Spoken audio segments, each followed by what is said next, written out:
Good morning, learners. Welcome to another interesting class of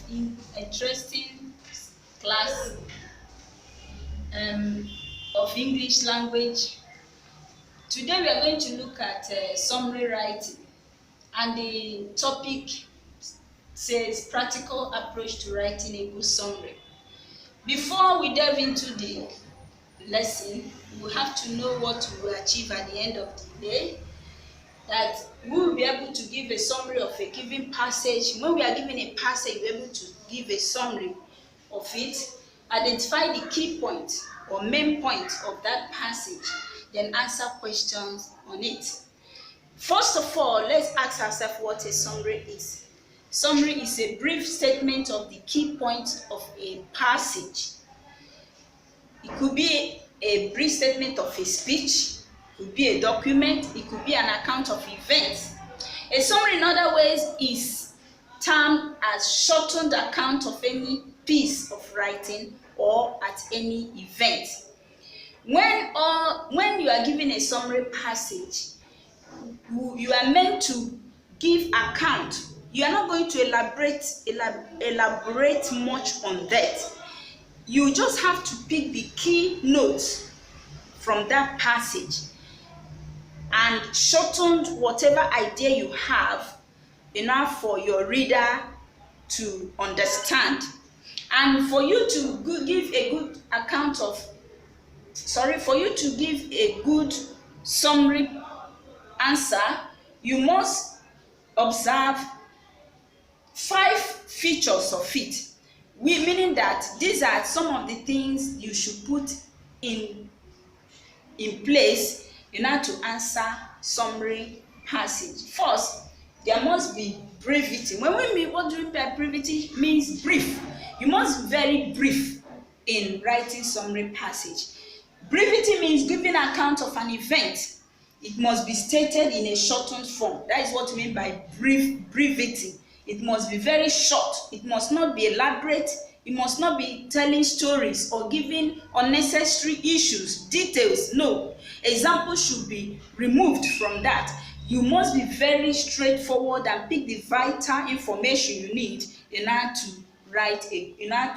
give a good summary. This means that it must be brief. There is no room for details, no room for elevation of point, no room for flowery language. That is what we mean by flowery language, like figures of speech, idioms. No, you must be brief. Go straight to what you have and enact exactly the information that is needed. And you must follow the question that is asked in order to write good summary. Then examples of what we are saying under brevity, you have example 1. Bola's mother's personal feeling about her marriage was that the affair was an unlucky incident. I repeat, Bola's mother's personal feeling about her marriage was that the affair was an unlucky incident. If you look at this sentence, it lacks complexity and directness, meaning that it is too word, it is too verbose. But when you put it in a very brief form, you be able to write in this form. Bola's mother felt that her marriage was unlucky. Simple. Instead of writing verbosity, writing comprehensive answer. This is just an example of what we meant by brevity. Writing brief when it comes to summary. Then example 2.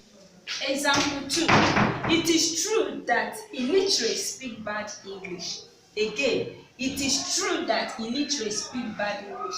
It is just an expression, but it can simply be put. If you want to summarize it, you just remove it is, but it is not necessary to say illiterates speak bad English. You have conveyed your message. When you look at what you have just explained now, you see that when we talk about summary, we talk about brevity. We talked about being brief in your writing or in your speech. Summary is not something that you have to you write comprehensive. What I mean by comprehensive? Elaborate, making it big, making it verbose. No, you must bring out the key points. You must bring out the key points And that is very necessary that when you're writing summary passage, you must observe this. Thank you. Till when next we meet.